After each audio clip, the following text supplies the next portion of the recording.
Hello and welcome everyone to our October event for FIGT ANZA.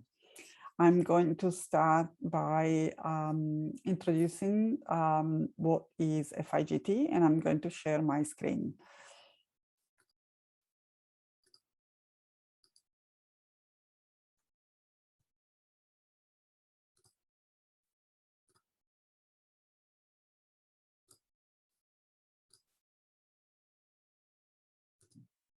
So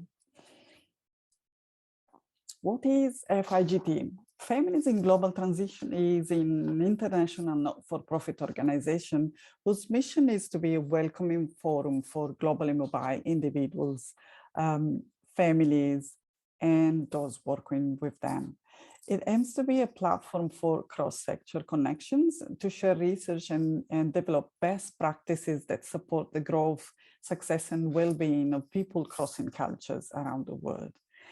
The Work at FIGT conference and all events like this one are run by volunteers. How it started. So Families in Global Transition originated from a discussion around Ruth van Reken kitchen table in 1997 with 3 spouses. It started out as a commitment to hold a series of one-day workshops to bring families affected by transitions to experts who could help them. Our current conferences are 3-day events, bringing people from across cultures and sectors. Corporate, small business, consultant, international schools, relocation, diplomats, not-for-profit academia are among the attendees and presenters. The 3-day conference is designed with a variety of events, ranging from presentation to workshops, interactive discussion, and keynote sessions. Within the activities, there are opportunities to meet, connect, and network.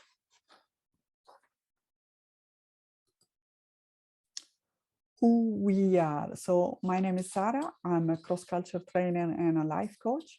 And with my private practice called Between Cultures, I aim to support globally mobile families as they transition and settle, adapt in their new destination. I have reinvented myself several times, supporting my husband's international careers, and I'm bringing up 2 cross-culture kids, currently now living in Melbourne, Australia. Pascal, my co-chair, is an educational and developmental psychologist. She is founder and director at 3P Psychologies, and she's also a clinic manager, lecturer, supervisor at Monash University. She is originally from Quebec, Canada.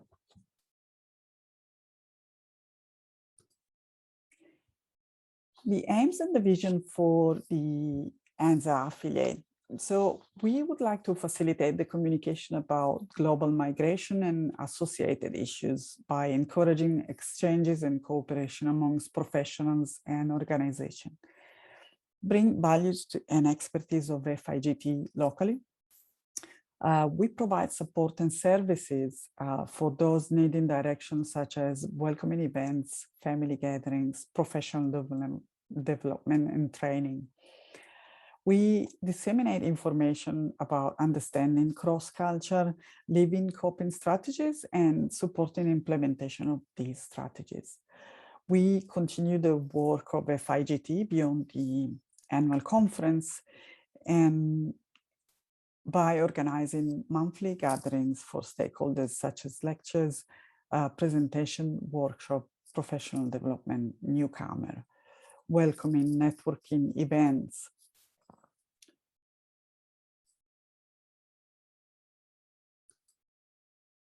Our event for October is called How to Raise Multilingual Children Between Myth and Facts.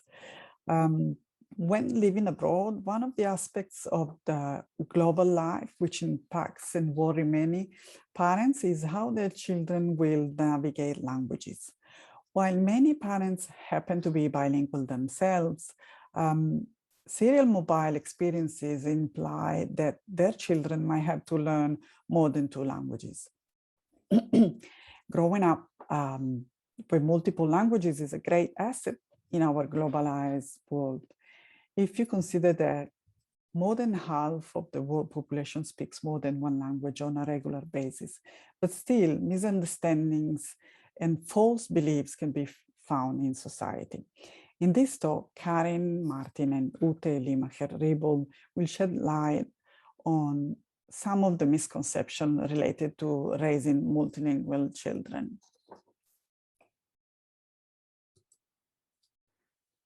Ute Limacher-Riebold is a multilingual language consultant and intercultural communication trainer at Ute's International Lounge. As a lifelong international, she supports international families maintain their home languages and cultures whilst embracing additional ones. Ute believes that understanding the other culture and language and knowing how to manage our expectations allows us to thrive everywhere. She's an author of the Toolbox for Cultural Families, and How to Raise a Bilingual Child, available in several languages, and broadcasted at Raising Multilinguals Live on YouTube. Karin Martin is a consultant for multilingualism, as well as senior researcher and lecturer at the Carinthia University of Applied Sciences. She supports and assists families who move around the world for different reasons and raise their children with more than 1 language. She helps educators to embrace and value linguistic diversity at school and in kindergarten. Together with other authors, she published Against the Rock, Contro lo Scoglio, a bilingual book for children. She spreads her enthusiasm for multilingualism by interviewing experts for multilingualism methods, a project in collaboration with Theatre Austria, also on YouTube. Now, over to you, Karin. Yes, so the first thing we would like to do is to get to know our audience a little better. So I would like to share my screen, just give me a second, where you can, here we go. You can please answer this question by going to Mentimeter. Let's see if I can make it right, that it's not visible. Do you see the code? Yes, now it's more visible, right? So you just need to go to www.menti.com and then please use this code 14961407. And I'm going to put it in the chat as well. The question is, let us know the country you're based and the languages you use in the family. I just put in brackets my example. Austria is the country I'm based, so today is morning, so I should say Guten Morgen. And the languages I use daily are German, English, and Italian. Great, so people are already answering, wonderful. Maybe let me do this picture. Yes.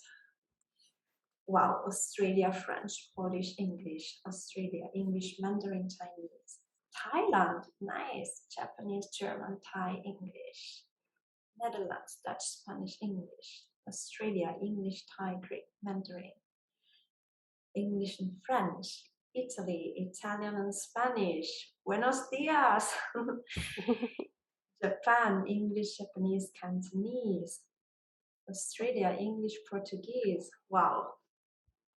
That's wonderful. That's wonderful. Great. Yeah, when you see the information is moving here, it means that you are answering, right? And so we can see the answer just going up. Based in the UK, speak French, Belgian, Dutch, French. Wow, wonderful. Okay. Great, thank you very much. So I will stop sharing my screen, and Ute, I would like you to share your screen, please. Thank you. Yes, first of all, thank you very much for the introduction, Sarah, and for inviting us this morning.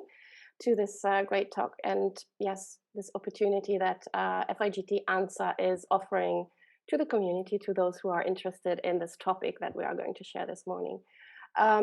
Yes, let me share the screen. Just generally now, Karin and I will present several of the myths and talk about the topic. And we invite you to either share your questions in the chat or then ask them afterwards, okay? So that we can go through all the myths as quickly as possible and to cover them as quickly as possible. So raising children with multiple languages is a need for families like mine, for example, who live abroad and speak other languages at home, in addition to those that are spoken in the community and society. And we saw now with the Mentimeter, with the poll, that this is a case for many of you.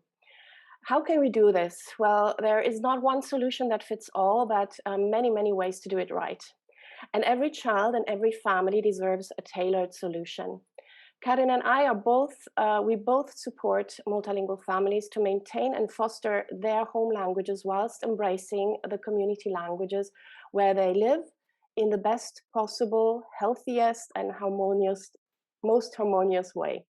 So before diving into today's topic, I'd like to quickly set a common baseline.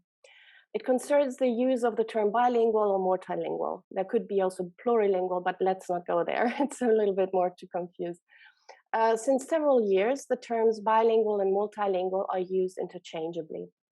And in this talk, Karin and I will use the terms multilingual and bilingual interchangeably as well for individuals and groups of persons who use more than one language on a regular basis, following the definition by Professor François Grosjean, which says a bilingual is, or multilingual in this sense, is someone who regularly uses two or more languages or dialects. And I always like to insert also or sign languages, especially because I hope that it's not yet a worldwide recognized language, but I hope that we are going there in their everyday life. So you may notice that there is no mention of when a language is acquired or learned, and also the degree of competence or particular skill. So understanding, speaking, reading, or writing does not play a role. In fact, being or becoming bilingual or multilingual is rather a process. May I say a lifelong process? For many of us it is, and should rather be considered as a continuum. Now, the best conditions for us to raise our children with all our languages would be that all our languages are supported in the family and in the community, but we all know that this is not really the reality everywhere.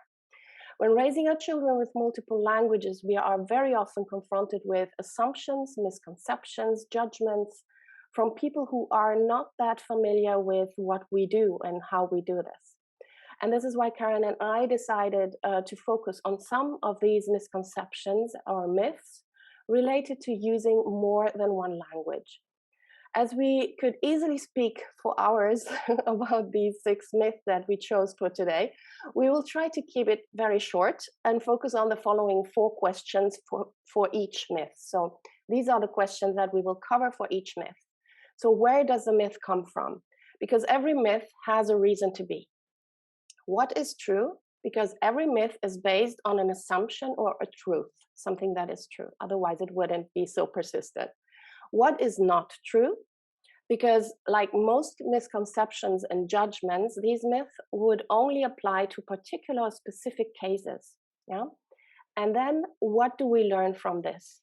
Because we want you to be able to respond to these judgments, misconceptions with confidence, maybe after this talk this morning. So I pass it on to Karin now, who is going to talk about the first myth. Please, yes, Karin. Great. Thank you very much, Ute. Yes, the first myth. Bilinguals or multilinguals are 2 or more monolinguals in one person. This is really one of the most common myths that you might heard about it. Maybe you also thought about it. So we are starting with really trying to clarify the first most important thing about multilingualism. So where does this myth come from? Well, first of all, let me tell you that parents hope that children will have the so-called perfect competence in all languages. But as you will see, this is not the reality. This is very rare. So where does this myth come from? It reflects the so-called monolingual fractional view of bilingualism, multilingualism. According to this view, bilinguals should have two separate language systems, and this view was prevalent also among many researchers, educators, bilinguals themselves in the past. And it is a result of a strong monolingual bias in language science, because monolinguals have been taken as the models, as the standard, the so-called normal hearer and speaker. So therefore, the methods of investigation to study bilinguals were developed on this view, on the base of this of monolinguals, without any changes, without any modifications. But today we know that this is a wrong way to proceed. Because reality shows that multilinguals are different from monolinguals, even if they have lots of things in common. And when it comes to children, it's very important that we really stop comparing monolingual children with multilingual children. They are simply two different populations, two different groups of people. So what is true? What is the truth? The truth is that bilinguals or multilinguals language use is deeply embedded in context. So a bilingual profile, as Ute already mentioned, may change constantly over time because multilingualism is very dynamic, is not static. So we need to think about bilingualism as a complex psychological and sociocultural linguistic behavior, which has multidimensional aspects. And if we consider how and when bilinguals or multilinguals use their languages, well, then we find out that they use them in different contexts. And for this reason, we might expect a different proficiency in the languages. So let's make an example. Let's think about young bilingual children. They might have smaller vocabularies in one or both languages in comparison to monolingual children. But this is to be expected because bilingual children tend to learn their languages in different contexts. So the vocabulary they acquire in each language reflects the context in which that language is learned and used. Right? So while a bilingual child's vocabulary in each individual language might be smaller than average, although this is really, every child is different, so we might be careful with that sentence. But anyway, the total vocabulary, so from both languages, will be at least the same size as monolingual child, but maybe it's even bigger. So what is it not? What is the negative part of this myth? Well, first of all, bilingualism is not the perfect knowledge of all languages in all possible contexts.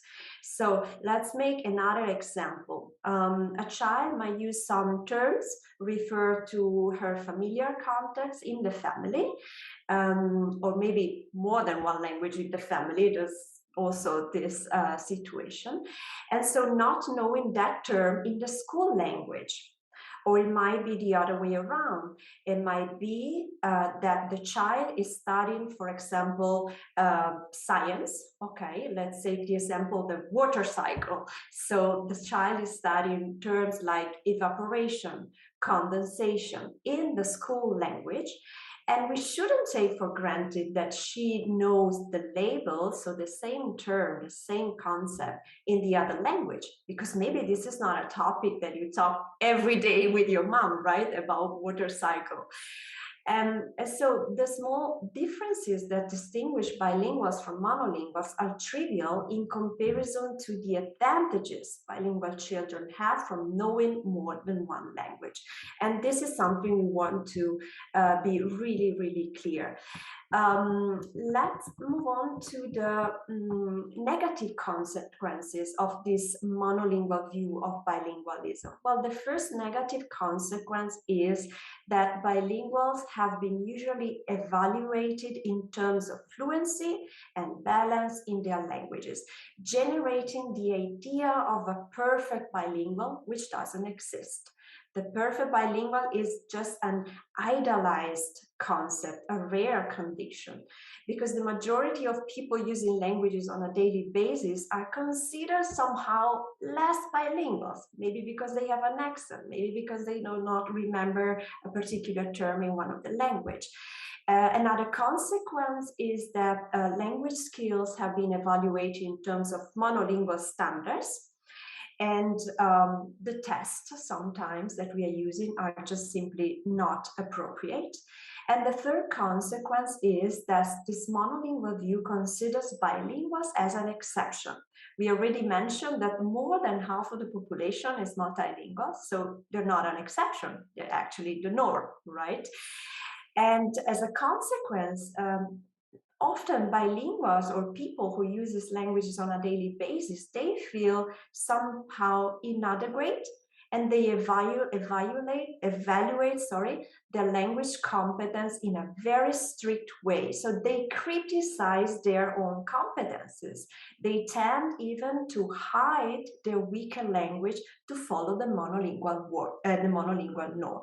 So I really invite you to take off your monolingual glasses and try to think about this situation. And the final point, what do we learn from this? What can we learn now that we dispel this myth? Well, first of all, we shouldn't compare monolinguals with bilinguals and multilinguals. They are two different situations, two different conditions, life conditions.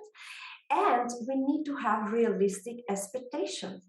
I cannot expect a child to reach this idealized perfect competence, which doesn't exist, if I notice that the child does not have enough input in that language. So we really need to have this clear understanding of what the monolingual view is and what the impact it has on our thinking, and also in terms of taking decisions. So we need to consider bilinguals not as two monolinguals in one person, but as perfectly competent speaker hearers in their own right. This is really important for us. Please embrace a holistic view instead of a monolingual view. Ute, I would like to pass it on to you for the next myth. Thank you very much. So let's go to the next myth that we have on our agenda today. So maybe you have heard that children are like sponges, not only with regards to the language acquisition and learning, but related to all domains of life. So let's see where this myth comes from. Well, children having an absorbent mind is one of the most important ideas in early childhood education. Maybe you are familiar with Maria Montessori. She presented this fundamental concept to the world more than 100 years ago from her initial observations of children. The absorbent mind is the sponge-like capacity to absorb from the environment what is necessary to create an individual from his or her specific culture. This is a quotation from Maria Montessori. It describes the quality of the child's mind up to the age of about 6 years old. There are different kind of age limits, or when it stops. It's between 3 and 6 years. When there is then the transition to the more reasoning mind, we have as adults then too. What is true about this myth? So what the child takes in during this absorbent mind period is taken in effortlessly and remains as a foundation of it. And this is important. It is nurtured if it is nurtured and needed. Let's translate this concept to the context of language development, and more precisely to language acquisition, which is the spontaneous, natural way our children acquire language. That's what they do through listening to everything and everyone. What the child takes in later is the more conscious stage, is taken through reasoning. That's to say, it's conscious work of memory. It is an unconscious process where the child usually controls the pace. That is the unconscious process.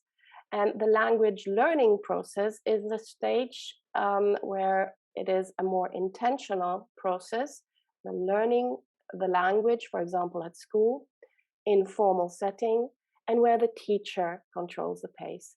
So like Karen will mention in a moment, we can also distinguish between simultaneous bilinguals and successive bilinguals, where the research shows us that the periods fall into more or less the same age groups and stages. Let me illustrate these two stages that we have here, so the unconscious stage and the conscious stage, with two images, or an example with two images. In the photograph of the cup, every detail is captured exactly as it is: the color, the texture, the angle, the background. In the drawing, on the other hand, the detail is as much or as little as the artist or the drawer chooses. So it may be that the artist's idea of the cup rather than any specific cup, and it may or may not include background or details. So the absorbent mind is more like the picture taking with the camera. All is present, no matter if deemed necessary or not, positive or negative, etc. Whereas the reasoning mind, or the conscious stage mind in a conscious stage, is like the drawing of the cup. That's when what you can call a natural selection takes place. What you need will be consolidated, and what you don't need will be pruned. This leads to the general assumption of the earlier the better, and that if a child doesn't acquire a language before age 6, it's all lost. Well, that's actually not so true. Let's see. What is not true in this is that language acquisition or learning for biomultilinguals only makes sense when started early on. We need to be careful when saying this or trying to understand this. Children develop 90% of their whole brain structure by the time they are 5 years old. Not only related to language acquisition, think about all the skills that these little humans are learning during these first 5 years. They start from, well, eating, gestures, communicating with us, walking, running, climbing, cycling, etc. Cycling, I'm in the Netherlands, so I had to name that. And think also about all the fine motor skills that are also related a bit about with the articulation that they can do. They can articulate sounds. This is why interacting with the children and providing meaningful exposure to language and experiences will help lay this core foundation for the rest of their life. And here I quote Erika Hoff, I have the reference in the notes: there is nothing magical in the child's brain that allows them to learn any language they hear without lots of environmental support. And this should be in bold, so they need a lot of environmental support. They just don't soak up everything and this will stay for the rest of their life. It needs to be consolidated.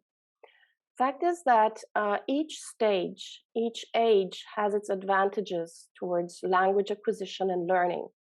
To quote Lichtman, also in the reference, who studied the way adults learn languages and how children acquire and learn languages, I quote, the adults were more accurate than the kids. The adults were faster than the kids. That's how it is at the beginning stages. It's the distinction between learning something faster and learning something better. So faster for the adults and better for the children. And that's where people are confused. End of quote. Older learners have a greater analytical skills by virtue of their greater cognitive maturity. And I quote here Fafman and Romain from studies from the 17th of the last century. So the ability of children to learn better comes from the quality input in the target language and the extent the child needs these languages. A young mind will repeat what she or he hears, observes, and learn patterns naturally by trial and error.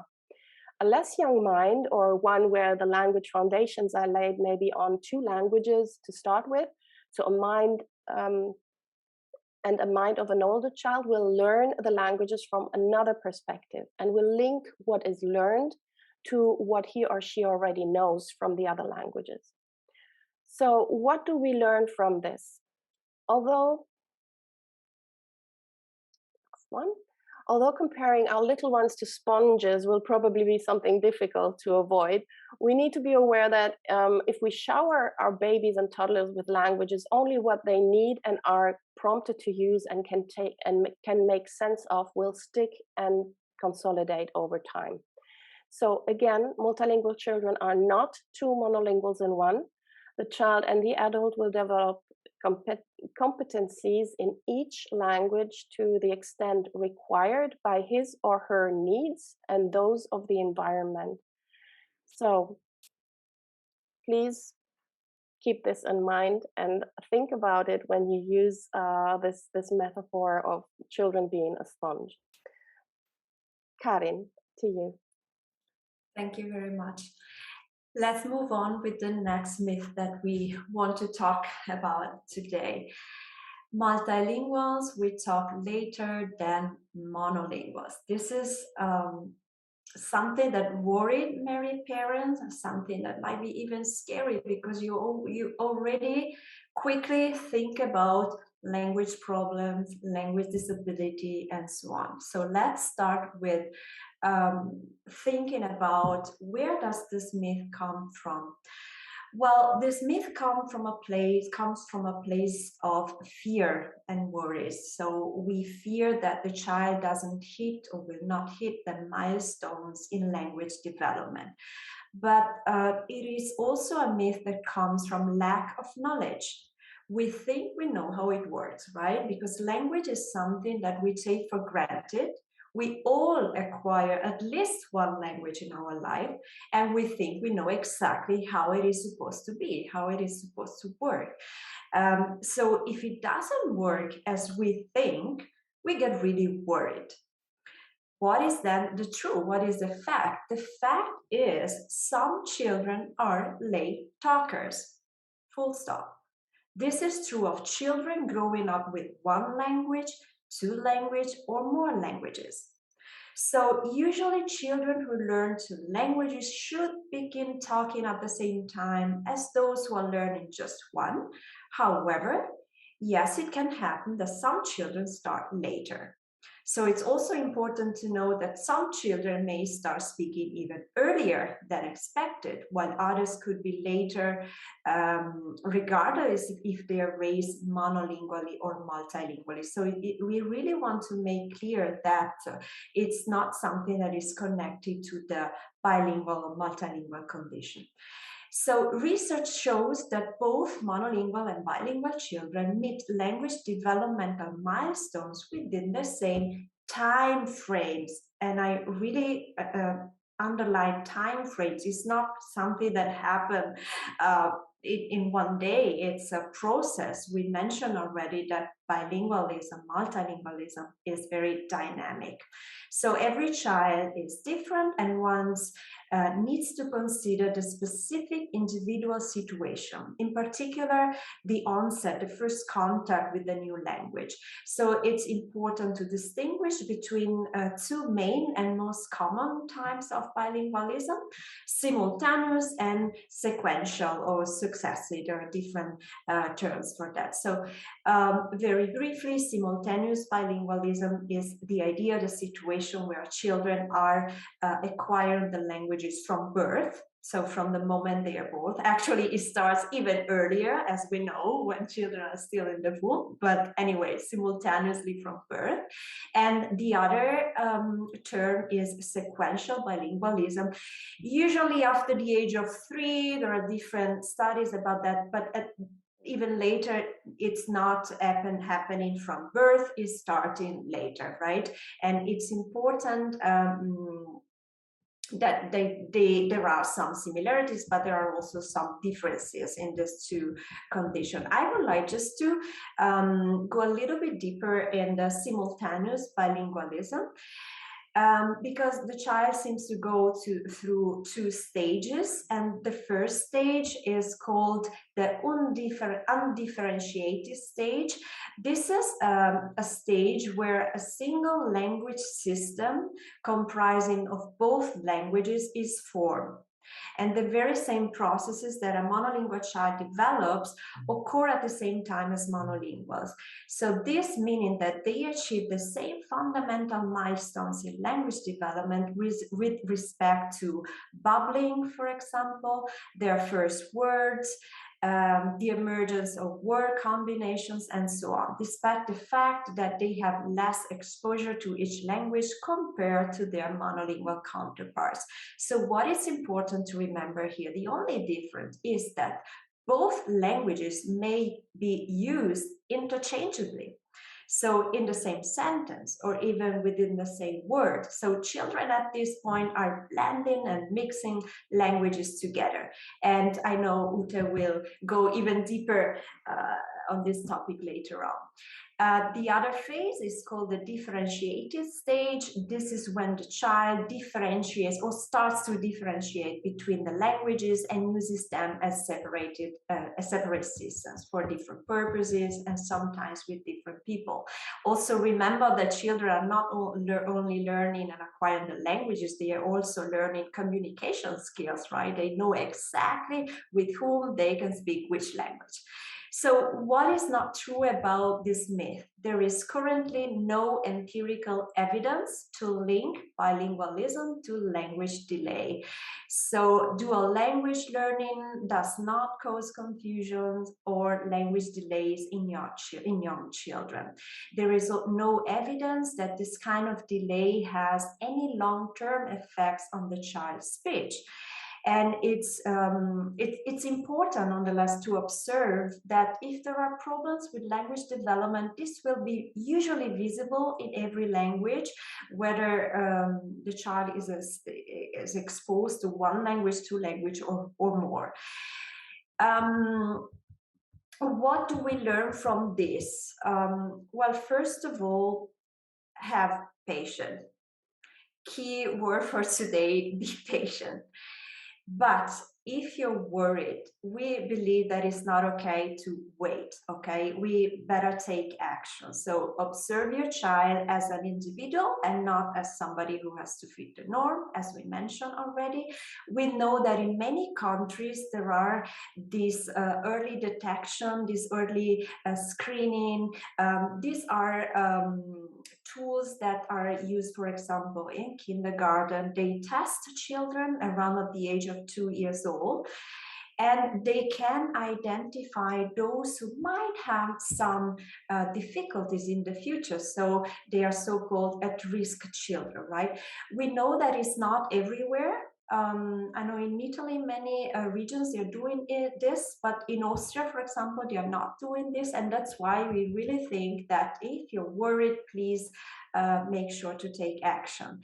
But if you are concerned, and this is the second thing that we want to, that we can learn from this myth, if you are concerned about your child's language development, it may be wise to contact a speech therapist, but please make sure that she or he has experience with bilingual and multilingual children.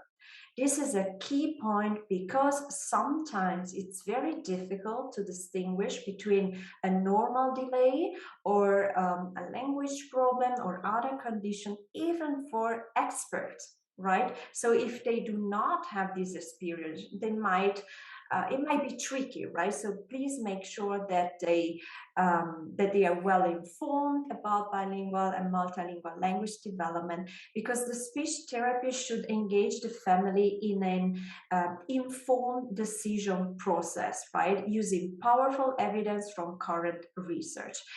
And one final thought about what we can learn from this is that there is no empirical evidence at present to justify restricting children with developmental disorder from learning two languages. So please do not drop one of the languages. It is important also to reiterate the importance of maintaining the home language, the family language, whatever we want to call that, for emotional and behavioral development regulation, as well as family and cultural bond, of course. Ute, I would like to pass it on to you. Thank you. Maybe I can add one little thing to what just Yes. Karin said, because it's the season where we get colds. You might hear that we have a cold as well. To also maybe check with an audiologist if you have any doubts, because it's not only the speech therapist, sometimes it's just hearing problem, not just, but it could be a chronic hearing problem that is happening. But yes, let us go over to the next myth. So maybe you've heard it, multilinguals will get confused when exposed to multiple languages. Now, where does this come from? This is mainly stems from observations of multilinguals speaking maybe slower or hesitating when finding words or code mixing. So in studies of bilingual language acquisition, code mixing refers to the developmental stage during which children mix elements of more languages together. So the struggle with seeing this as a very normal stage in language acquisition and learning stems from the aforementioned fractional view, or that a multilingual is multiple monolinguals in one, which is not the way we should consider them. In fact, multilinguals, like Karin mentioned before, have always all elements of each language at their disposal. And this happens at all levels of grammar. So what is true? Oh, sorry. Yes. What is true? When we code mix, it's like if we would have Lego pieces of all shapes and colors at our disposal. And if we're asked to build a yellow house, for example, we will build it with the pieces we have. So, and it can happen that we have two shades of yellow, or maybe we just add a brown one that is a little bit in the direction of yellow, right? And we add them to the house. Finding the right colored pieces when you have a variety of colors requires some searching. It requires time. And the fact is that when code mixing, we always have one base language. Usually we have one base language or a matrix language, and insert parts of the other language to make ourselves understood. The mixing part indicates that we would need more time to sort out the right word, or that we don't find the word yet because it's not in our active vocabulary yet. So mixing codes or languages gives the impression that the child is confused, doesn't know what words to use, but code mixing, and this is what is not true about this, code mixing does not equal confusion, and it's not a sign for poor language skills. When code mixing, our children are trying out what word could fit, what element of the sentence can be replaced, etc., and at a very high speed sometimes. And actually, when we look at their mistakes, we can see that they are processing the language on a very high level. And they do this automatically, intuitively, without us having to tell them to put the adjective before the noun, for example, right? So code mixing is in fact an expression of healthy language acquisition on a high level. And we usually only mix languages we know the other person or persons that we talk with understand. So it's not something that we should put into the category of confusion, on the contrary. And something else we need to take into account is that this confusion or this code mixing is not something that will going to last. For example, a sentence, let me make an example of code mixing. It can happen at different levels, phonological level, morphological, syntax level, etc. Let's make one about syntax level, I think it is. A sentence like, I like the car blue, yeah? Which sounds grammatically incorrect in English for an English speaker, is perfectly understandable for, and doesn't trigger any kind of reaction by a French speaker, where the sentence structure is acceptable, as we would say, j'aime la voiture bleue in French. So the noun adverb, voiture bleue, sequence is acceptable in French, but in English, we have the adverb noun sequence. So again, the children are trying out a trial and error, and then in the end, they will always get there. So when acquiring multiple languages, our children make sense of the patterns, the syntax structure, the use of the verbs, nouns, articles, preposition by trial and error, like I said before. And if you really observe very closely what children mix, how they mix, you can discover the amazingly complex cognitive workouts they are doing. So they would not replace, for example, a noun with an adverb, yeah, but they will always follow some kind of pattern that they have heard before. So what can we actually learn from this? Talking about workouts, let me share with you a metaphor that I really like to use in this context. Talking about multilinguals, we are not raising athletes in one discipline only. And that I expand from one metaphor that is used by François Grosjean, who compares bilinguals to hurdlers. So those who combine high jumping skills with fast running.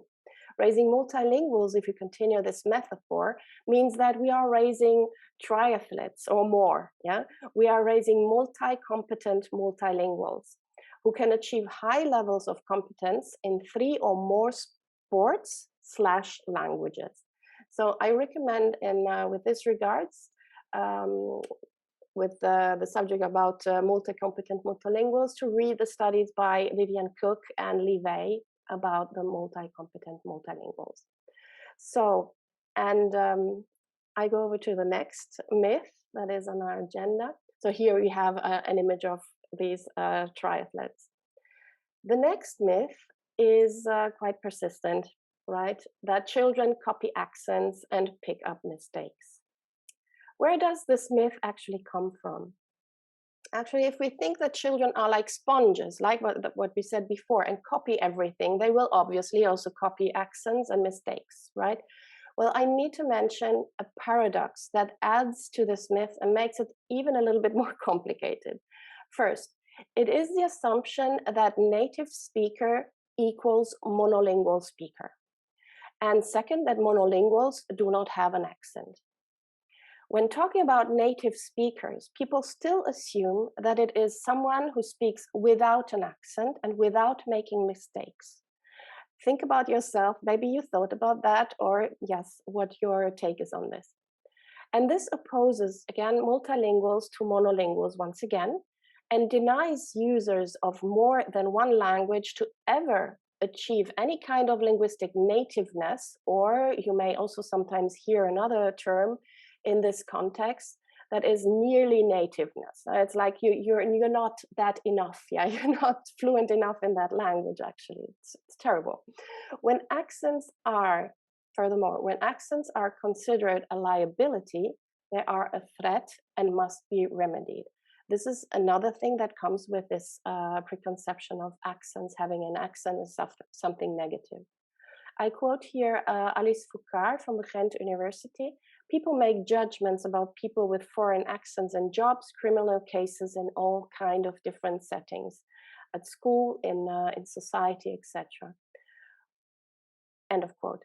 We subconsciously always categorize people by their features, their clothes, the way they move, they gesticulate, or don't gesticulate, they behave, they smile or don't smile, based on our experience, our values and beliefs. So we all have some kind of biases. This is just a fact. When it comes to languages, we have what I like to call language biases. This means that we classify people by what languages they speak. Karin is going to talk about this in a minute, and by how they speak them.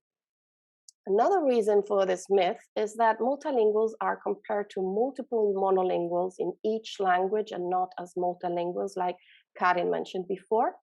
And furthermore, in educational settings, teachers are supposed actually also to speak competently. And this is a little trick and this kind of myth where parents want that their children have native speakers as their teachers. We can talk about this maybe in the discussion. And this would mean that they do not have any accent, whatever this means, and speak a standardized way that is very difficult to find actually in real life. So there are multiple reasons for this myth, which makes it very persistent. But what is true about this myth? Let's see. Accents can cause misunderstandings or problems in understanding in communication. So some people with accents that we do not expect having an accent, for example, can be unintelligible for us. So another thing is we copy accents. I don't know if you heard about the Peppa effect. Maybe you saw it online, where children who were watching Peppa Pig videos on YouTube were copying and picking up the British accent just by watching this cartoon. Yeah, is this a problem? I would say that the problem is for the person who considers this a problem or who makes it a problem. And because, yes, we can pick up accents, this is just the thing. And if you think about accent coaches, for example, for actors, yeah, or public speakers, there are trainings about this also for adults. And adults can take more time to learn new accents than children, but it's possible. But we can also unlearn them. The way we can learn them, we can unlearn them. And it often happens also unconsciously. But what is not true about this myth? That only non-native speakers have accents. We all actually acquire accents. We copy them. Language acquisition in our little ones consists in copying sounds, sound chains, words, and it is part of the phonological development of infants to gradually learn a multitude of speech sounds they hear that are relevant for the languages they are learning. And here I quote Annick de Houwer from her book in 2021.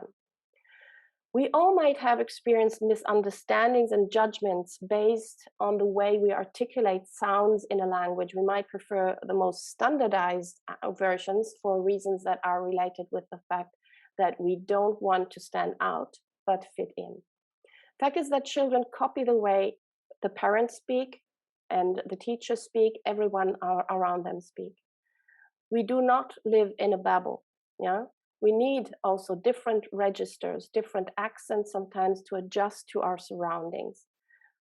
Furthermore, like Karin mentioned before, language is not something that is static. It's like a living organism that is constantly evolving and changing. So the spoken language varies from every speaker, even for those who believe themselves to speak an educated, elevated, supra-regional English or variant.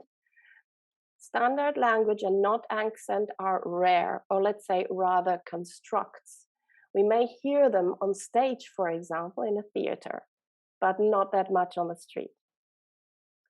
So accents really develop and persist only with repeated and consistent exposure. So finding a multilingual who has no accent in each of his or her languages is very rare, but multilinguals who can speak many languages at high level of proficiency might have less accents than others. And talking about mistakes, as this is part of this myth, grammatical mistakes related with spelling, again, as long as our children are exposed to high quality input, think about the Peppa Pig, they will not necessarily imitate the mistakes. So, and what do we learn from all this?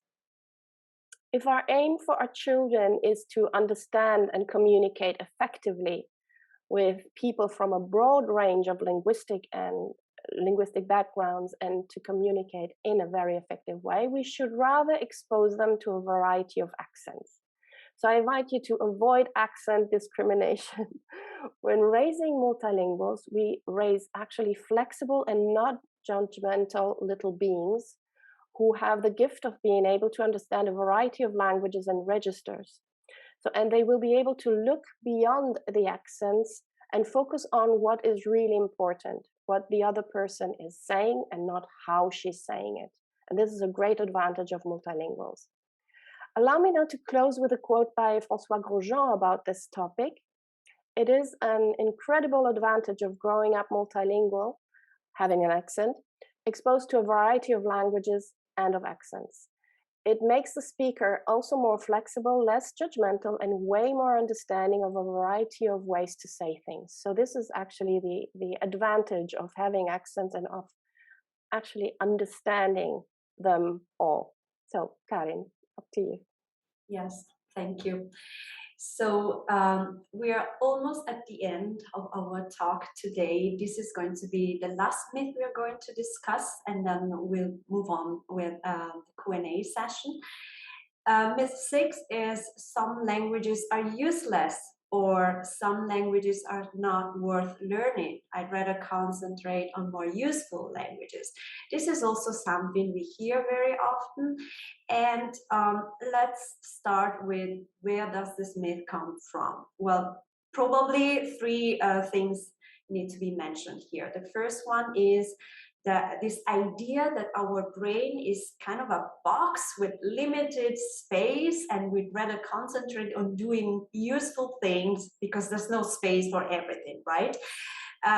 We don't have the time to talk about the plasticity of the brain, but I think there's enough research, enough information about there to really understand that no, our brain is not a box. We can learn many different things, many different skills throughout our life. The second point is probably this myth also comes from a space of fear, as some other myth that we mentioned today. The fear that your child will experience difficulties in integrating the new language and culture. But we want to invite you to ask yourself, isn't losing your language or one of your languages, and therefore losing a part of your identity, a part of yourself, as bad? Right? So if you're losing, if you're dropping one of your languages, what are the consequences on the emotional and social level? And the third point, language prestige and language status comes into place also in this myth. So I want to briefly mention a personal experience, so to go a little bit deeper about this myth. Some years, so I'm based in the south of Austria at the border with Italy and Slovenia. And so some years ago, I started to study Slovene because I thought, wow, it's the neighbor's language, and maybe if I go there for a coffee, it's only 20 kilometers from the border, maybe I can go and talk to people. So when I told friends or people or colleagues that I was studying Slovene, they look at me like, what? Slovene? Why? They had this strange look. They asked me if I have relatives there or ancestry, if I need to go there for work, and so on. So I know what they're getting at. So basically, they were wondering why I do not learn a more useful language, because Slovene is only spoken by 2.5 million people in the world. So why I don't study Mandarin Chinese, for example, where they have 1 billion speakers, is more useful, right?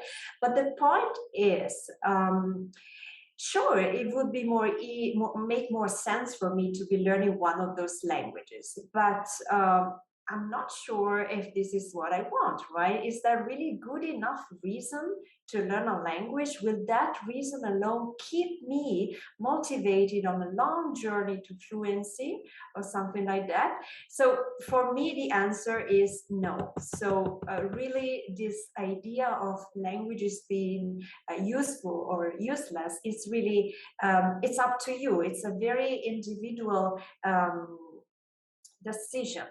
So what is then true? We believe that all languages are useful because learning a new language changes the way we think. We mentioned already something during the talk. So when we learn a language, our thoughts are literally restructured. And it helps us, as Uta already mentioned, it helps us understand the perspective of other people from different culture, from different languages. So this reason is the most important to learn, to understand the languages are useful and it's worthy to learn them. The second point, the second truth is that bilingualism gives some advantages to children and adults. And this advantage is gained no matter what languages we speak. So having different competing linguistic systems in our brain is what makes the difference. It helps us develop more mental flexibility. So really, our brain doesn't care which languages we are speaking. It's really the regular use of languages, this constant switching from one language to another that makes the difference. So in this sense, then every language is worth learning. So what is bad or what is not true? Well, we mentioned already, but I really want to reiterate how important it is. The fact that dropping a language will not help your child learn the other language quicker. Sometimes also, specifically in the context of migration, migrant family, they decide to leave the home language or speak only the majority language with their children. And they believe this will help the child to integrate better into the community, to learn faster the language, and so on. However, as we briefly mentioned already, dropping one language might lead to emotional problems. So please be careful with this point. Also, because languages brought by migrants should be considered as a resource. It should be recognized and supported at all levels. For example, fostering bilingualism also in the school environment. This could be a great opportunity to encourage bilingualism in children. So what do we learn from this? Well, first of all, we learn that there are no useless languages. To ask which language is most useful is like to ask the question, which is most useful, a hammer or a wrench? And the answer is, it depends on the job. It depends on what I have to do. If I am hanging something on the wall, then I like to take a hammer. But if I'm fixing my car, I would like to take probably another tool, right? So the point is that language usefulness or uselessness ultimately comes down to you. It's really a personal decision, and it's not about the local population, how many speakers, and so on. Your own language interests, social goals, and emotional connections is what count. I would like to mention a reading that I recommend. It's in the You can find it in the slide. The title of this book is Hunger of Memory, The Education of Richard Rodriguez. This is the story of a Mexican-American man who begins his schooling in Sacramento, California, knowing just 50 words of English, and concludes his university studies with an excellent level of English, right? So why is this biography interesting? Because it's the journey of a minority student who pays the cost of his social assimilation and academic success with a painful alienation, an alienation from his past, from his parents, and from his culture. So it's really a profound study on the importance of language. Language are not useless. Language are all important, and we should really value all of them. Having said that, Ute, if you could move on to the next slide, we would like, let me just open, we would like to, well, first of all, to thank you very much for your attention. And we would like to start the conversation on the Q&A session with another Mentimeter questions.